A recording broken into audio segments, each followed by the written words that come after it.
welcome to the Lord Gord Podcast. This is your host, Lord Gord. We'll give you the information. It's factually correct and politically incorrect. This is my first podcast. We're going to see how this goes.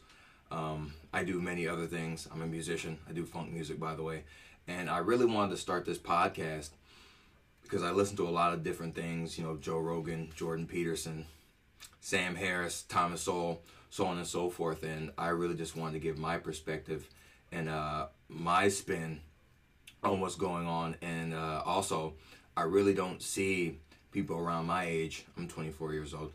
I really don't see too many people talking about this stuff. So people talk to me. They say, hey, Gordon, you should start a podcast. You have very interesting opinions, so on and so forth. So I said, hey, why not? So my first podcast, since I do music, so on and so forth, my first podcast is going to be about what I believe to be the worst musical idea ever.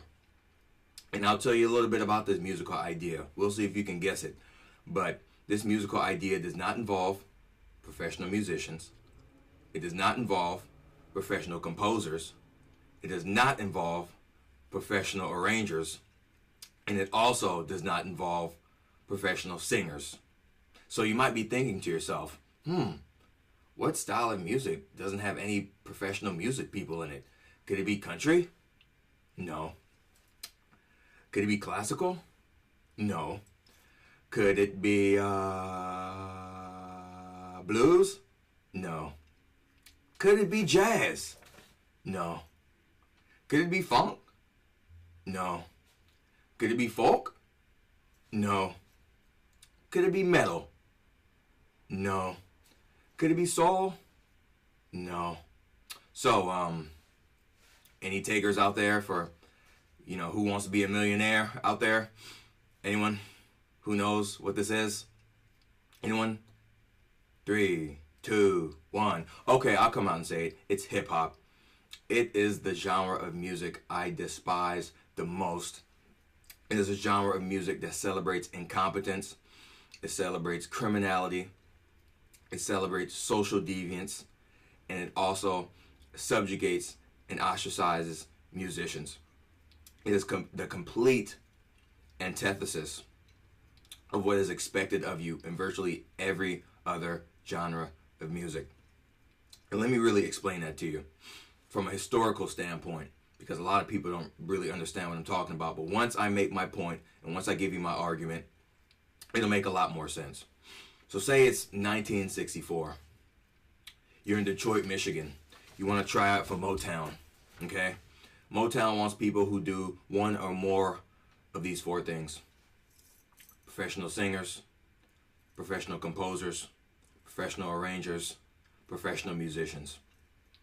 Could you imagine going to Motown Records in 1964 and they ask you, hey buddy, what do you do? They ask, do you sing? No. Can you play an instrument? No. Can you compose music? No. Can you arrange music? No. So I would think their next question logically would be, so why are you here? That's exactly the point I'm going to make. I think the downfall of Black American music, I think it coincides with the welfare state and the sexual revolution, which we're going to talk about in future podcasts. What I'm going to talk about, who the hell is we? I don't know. But I'm really just going to make this argument very clear. So if you think about Black music genres that started in America, you think of stuff like blues, you think of soul music, you think of jazz music, so on and so forth. And what do they all have in common? They needed professional level musicians, professional level singers, professional level composers, professional level arrangers. If you could not do any of those things, there was no space for you in the music industry. And it perfectly made sense. Can you imagine being a dentist, filling out an application, and you can do nothing that is required that a dentist can do? Or if you were an actor and you had no ability on how to act, you knew nothing about it, why would they hire you? Exactly. Let me read you a little quotation from a guy named, his name is Questlove, so on and so forth. He completely glosses over an important fact, but let's read this. This is from an article he wrote on vulture.com. I forget what it's called. I screenshot it with my iPhone. I forget, but let's read it. But the corporation had layoffs too. Mechanistic, largely impersonal. It cut such a wide swath through black music that it damaged the culture of live performance and decimated the value of the black musician. Okay? Soul music needed virtuoso musicians, even if they weren't properly credited. Funk music required the best guitarists, bassists, and drummers in the world. And before were other genres that were even more reliant on skill. Jazz, especially where stars were people like King Oliver and Louis Armstrong, or Charlie Parker, or Charles Mingus, or Cecil Taylor and Freddie Hubbard. They were instrumental in the genre. Disco, woefully simplistic, needed no virtuosos. So he can perfectly make the same claim that I'm making when it comes to disco music. He can talk about how the musicians didn't need to be nearly as good when it came to disco as compared to jazz or funk or soul, but he conveniently glosses over the genre of music that doesn't require musicians, composers, arrangers, or singers at all. He completely glosses over the ideology that glamorizes a lack of musical skill. It's really incredible how people, they can just turn a blind eye to the elephant in the room. So, we talked about, the black music, the black musicians, how you had to actually be really good in order to get in. People actually had standards. And this is what I talk about to other people when I say low standards breeds low results. If you expect nothing out of someone, you're going to get nothing. If some girl talks to some guy and says, if you cheat on me, I won't care. You think he's going to be faithful to her? Maybe 1 out of 6. People don't understand basic human psychology. So let's go to the root of this hip-hop ideology, this ideology that's antithetical to the values of the musician and other genres of music in total. So I believe it started somewhere in the 1970s in New York. A bunch of miscreants, what they do is they'd steal the music of other people and just play it on some turntables and say some words over it. And you're somehow awarded, but you did no work. You didn't play it, didn't compose it, didn't sing it, didn't arrange it, didn't mix it, didn't master it, didn't press it, didn't perform it, didn't do it live, so on and so forth. So the 4 tenets of this ideology, if I recall correctly, are graffiti, breakdancing, DJing, and MCing.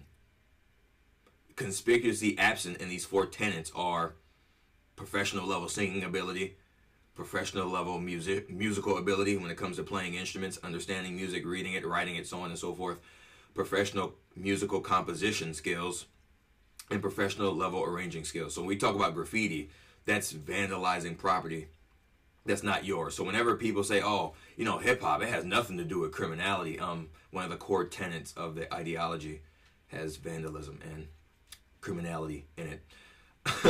And none of it has anything to do with creating musicians, fostering a culture of effort that encourages people to become musicians, so on and so forth. So let's look at my notes here. First rap record on the charts, I believe, was Sugar Hill Gang. They had a song called Rapper's Delight. This perfectly backs up what I'm saying. If you listen to the backing music of it, did they compose it? No. Did they arrange it? No. Did they write it? No. Did they play it? No. It was actually Chic's music, Good Times. Wasn't their music at all.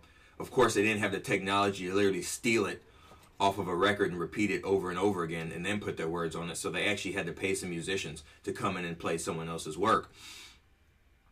But the facts on the ground remain the same. You're not able to do that in any other style of art or music. Led Zeppelin gets creamed for the fact that people found out that they were stealing other people's records. These guys were stealing other people's records and people just applaud it. And when you subsidize bad behavior, you get more of it. You go to some jazz club and you're playing a Miles Davis record, and you say it's your record. People who know are going to embarrass you. They're going to call you out on it. If you're some comedian and you're up there telling someone's jokes without giving credit, or even if you're just telling someone else's jokes, period, you're going to get creamed for it because they don't stand for that. So all of a sudden, we're just allowed to let these people, without the skills, without the talent, just do something like that. I find it absolutely incredible. Let's look here. So just to delve deeply into how depraved this culture is, there's literally a website on the net called whosampled.com. Are the people sampling funk musicians? Or are the funk musicians doing the sampling? No. Are the country musicians doing the sampling? No. Are the jazz musicians doing the sampling? No. Are the folk musicians doing the sampling? No. Are the rock musicians doing the sampling? No. Are the classical musicians doing the sampling? No. So who is it, you guys? Say it with me. 1, 2, 3. Rappers! Thanks. And I saw something on TV, the show called Adam Ruins Everything, and he was being extremely disingenuous when he talked about people with professional level painting ability, them painting a replica of the Mona Lisa and selling it as the Mona Lisa was the same as someone sampling. No. Because the person sampling, more likely than not, does not have the professional level painting ability to be able to faithfully recreate the original work. And 2, the person faithfully recreating the original work with their skill is not passing it off as someone else or as someone else's work. That is the core difference between a cover and a sample. When you cover a song, you're not fundamentally changing the nature of the song. You're calling it what it's originally called. You give credit to the songwriters. You're going to have musicians who can come in and play it, so on and so forth. That is a huge difference from, say, someone taking, I don't know, the bass line from a Funkadelic song and calling it, I like to shoot people in my 6'4" lowrider. It's very different. One is clearly theft and intellectual dishonesty, and the other one is clearly acknowledging, hey, this isn't my song. I'm just doing a version of someone else's song. And we can talk about some of the hypocrisy in this culture when you have groups like Public Enemy who, if you look at all their songs and you ask, how much of their music wasn't written or taken from someone else, the emperor would have no clothes. There'd be nothing. All they do is steal and copy other people's music and paste it and put words over it. They don't play. They don't compose. They don't arrange. They don't do anything like that. It's fraud, basically, you know. But you take someone like MC Hammer when he ripped off Rick James with You Can't Touch This, which is basically the first 2 bars of Super Freak. 2 bars of Super Freak I had to count. He gets lambasted for it. He gets criticized by his fellow hip-hoppers. But all he was doing was the same thing they were doing. He was just stealing other people's music and putting words over it. And the audacity of this guy to put out a record like that and not even contact Rick James or think to pay him for his work, because Rick James and his band did all the work. Rick James wrote it. He composed it. He played instruments on it. He arranged it. He wrote the lyrics. He basically did everything. All MC Hammer did was just copy it and paste it and put some words over it. Yeah, great job. What talent, you know? Yeah, it's all fraud. For another example, there's a guy, you know, Dr. Dre, who I feel is one of the biggest frauds in the history of music. The guy is a hack. If you look at all his previous works for years, it wasn't his music, it's someone else's music. If you ask, hey, what did he compose? What did he arrange? Nothing. The Emperor has no clothes. If I take a Prince song, if I take 1999 and say, what didn't Prince do? Or let's take away everything that Prince didn't do and let's see the record. After we take away what Prince didn't do, you still have 1999. You know?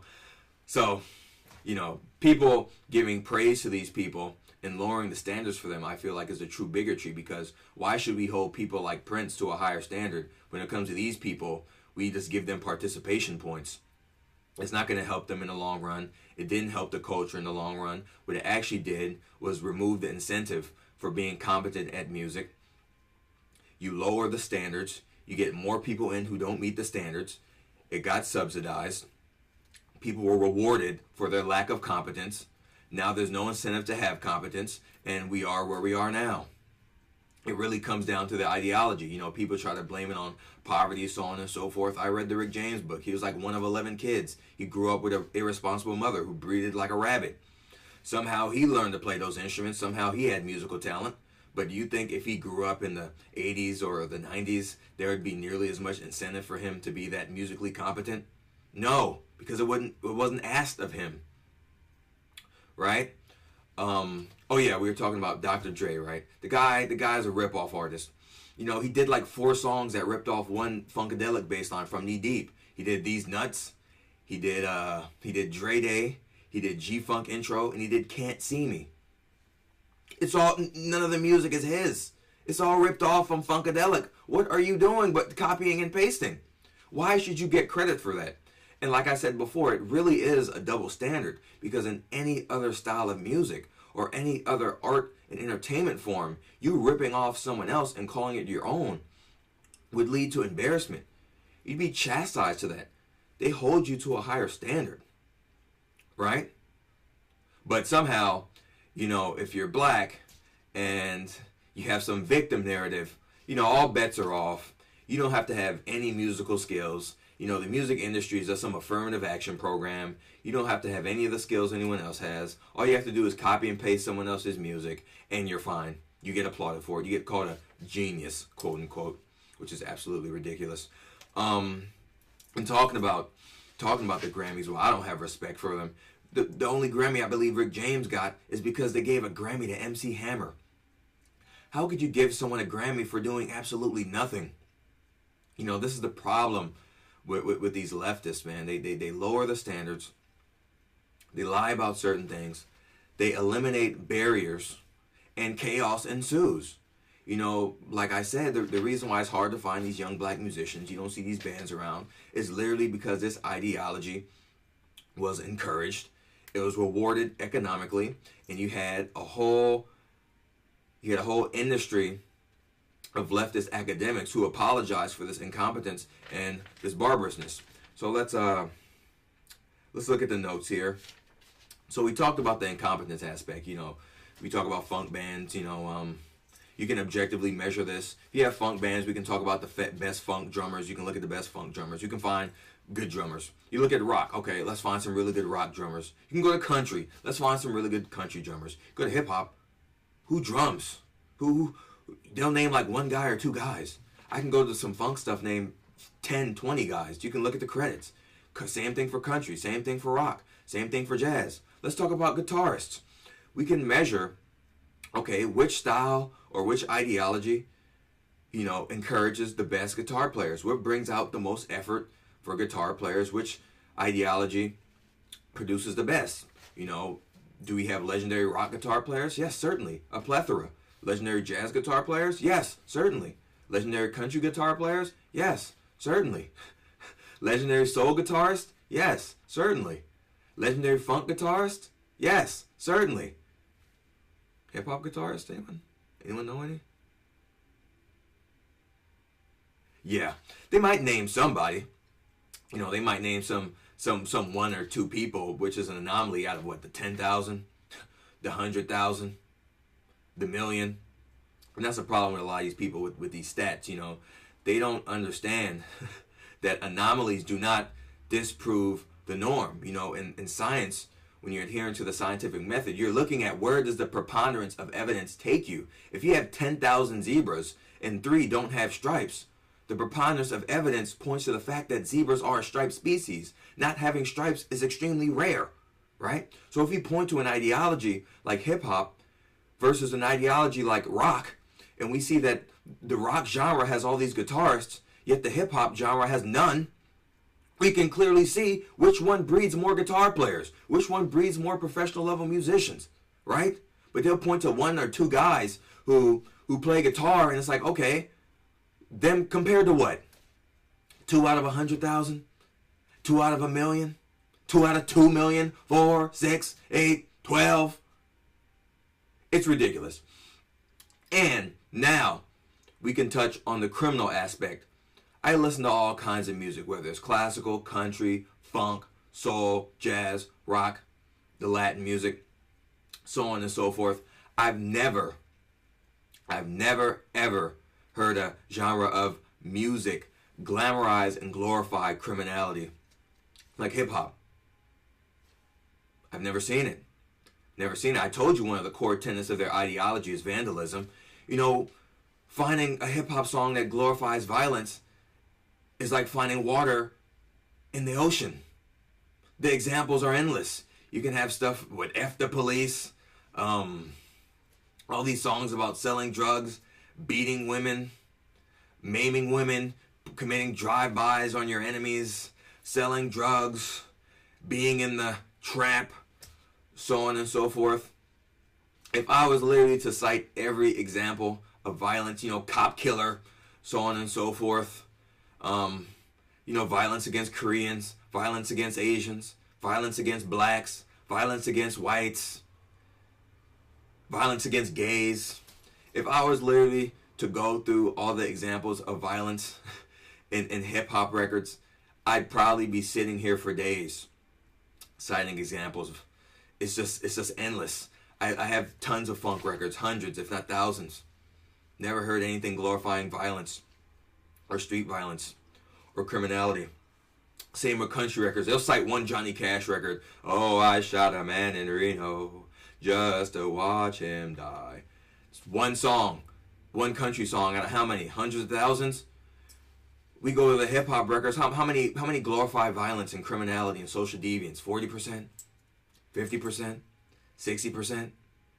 I guarantee you it's more than any other genre combined. I mean, maybe excluding punk rock. I mean, they're pretty violent. But if you think about it, how many concerts have more violence than rap concerts? Every time you see it on the news, fights break out, gunfire breaks out. I mean, I know the punk rockers are pretty violent, but I'm pretty sure they don't compare at all. Right? So we have a depraved culture in two ways.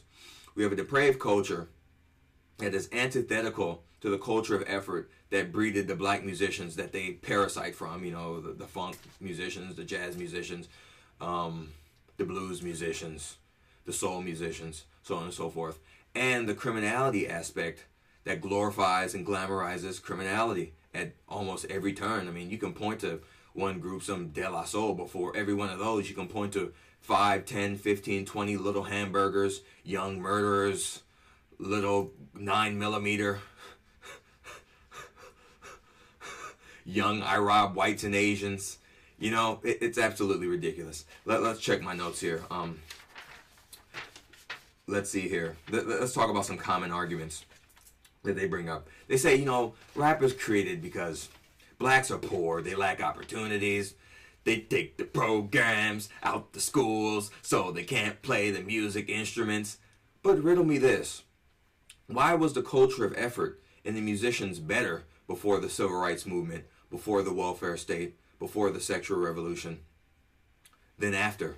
Why in the 20s, the 30s, the 40s, the 50s, the 60s, so on and so forth, when blacks faced more discrimination and more barriers to opportunity, why were the musicians more skilled? Why were they more able? Why were they better equipped to play multiple genres and to get work? I'll give you a reason. Because they had to. High expectations breeds high results. Okay? Let's do this for example.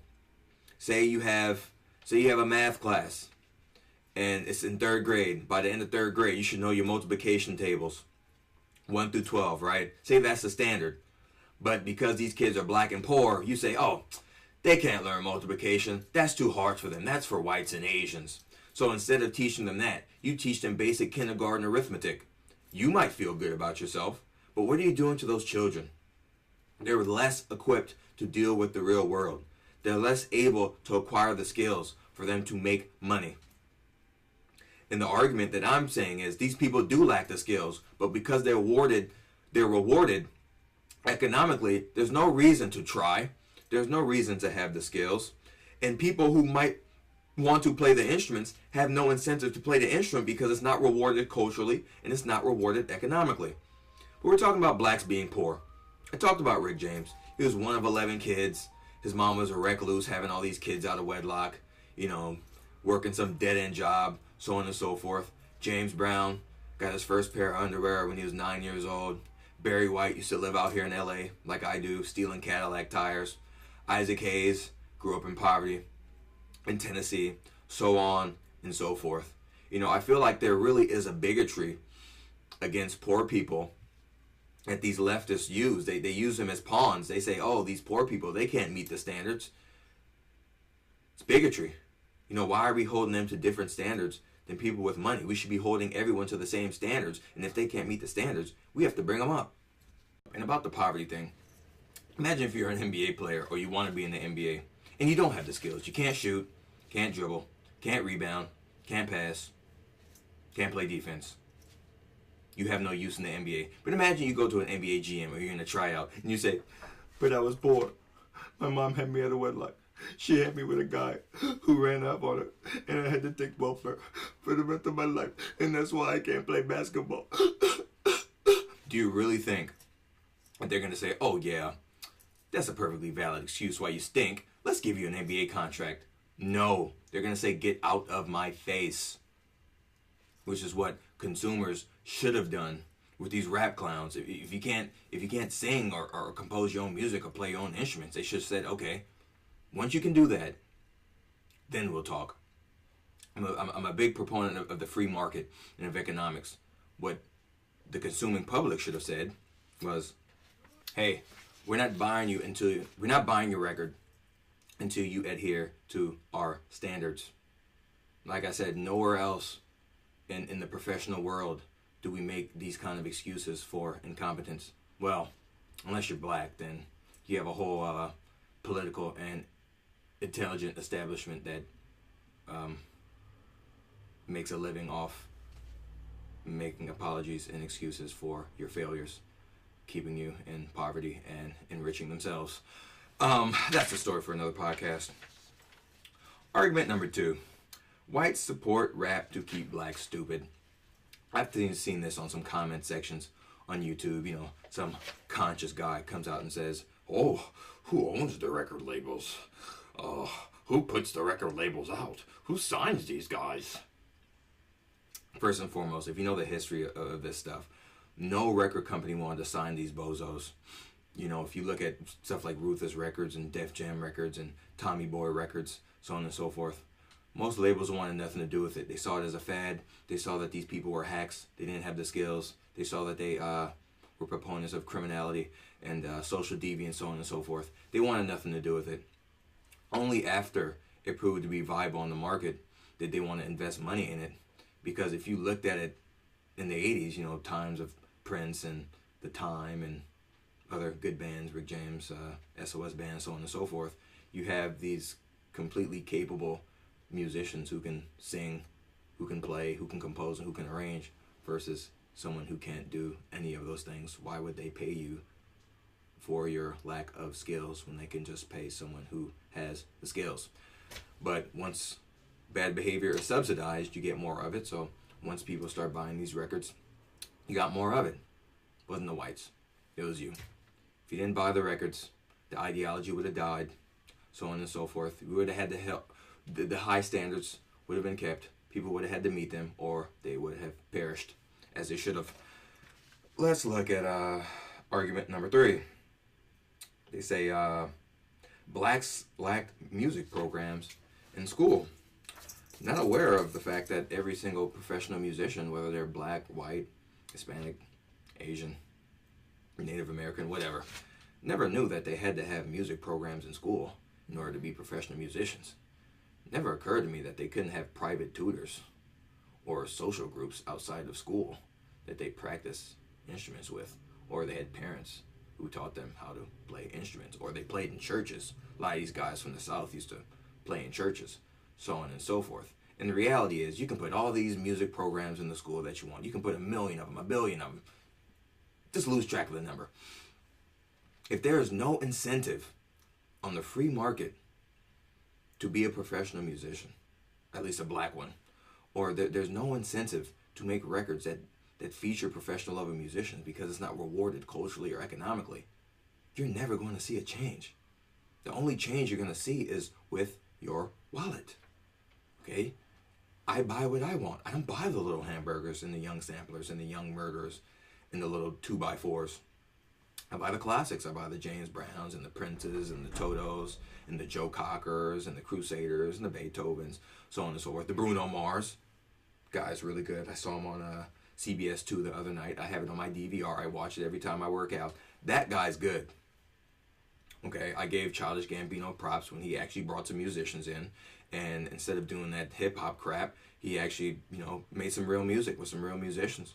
I applaud him for that. You have to respect that. I have to keep my word. If you have all that money and all that influence, you should be bringing in the best people. But the reality is, if you can get paid by bringing in the worst and most incompetent people, there's no incentive in bringing in the best people. Is there? Okay? It's just like a kid who's throwing a tantrum. If the kid throws a tantrum and he gets what he wants, he has no incentive to stop throwing tantrums. Okay? But if he throws a tantrum and you don't give in, and you lay a law down, and you let him know that's not the way things go, once you calm down and once you behave, then you get what you want, then he'll stop throwing tantrums, buddy. Alright, so that's basically the summary of my argument. Hip-hop is a completely regressive ideology. It does not foster a culture of effort in musicianship. It does the opposite. It's a parasite on previous genres of black music that required a culture of effort to get in, to succeed, and to thrive. And because this ideology has taken such a foothold in this country and worldwide, you're seeing less black musicians, less black bands, so on and so forth. So before I go, let me read you a little passage. I was on Prince.org, it's a Prince fan site. Let's read what this guy says. I'm going to read what this guy said. And according to the facts I just laid out, I don't think you refute what he says, so let's read it. I was born in South Bronx in New York City, and any New Yorker who grew up in the boroughs can tell you that more than any other genre of music, rap music is something you cannot escape in the Big Apple. For 18 or so years, listened to nothing but rap music. I was immersed in it.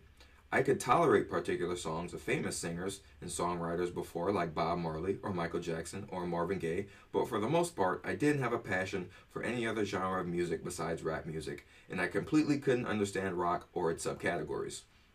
Then something started to occur in me the last 3 years or so.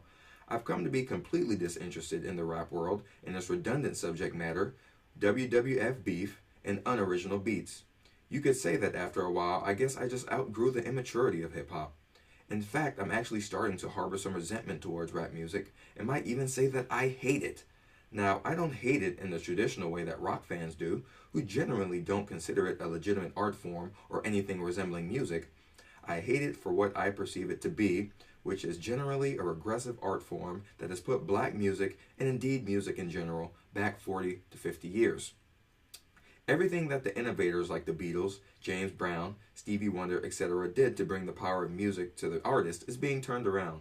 Now, instead of thought-provoking and creative albums, it's crappy one single jingle sold to the masses, instead of musicians trying to make their own musical compositions and arrangements.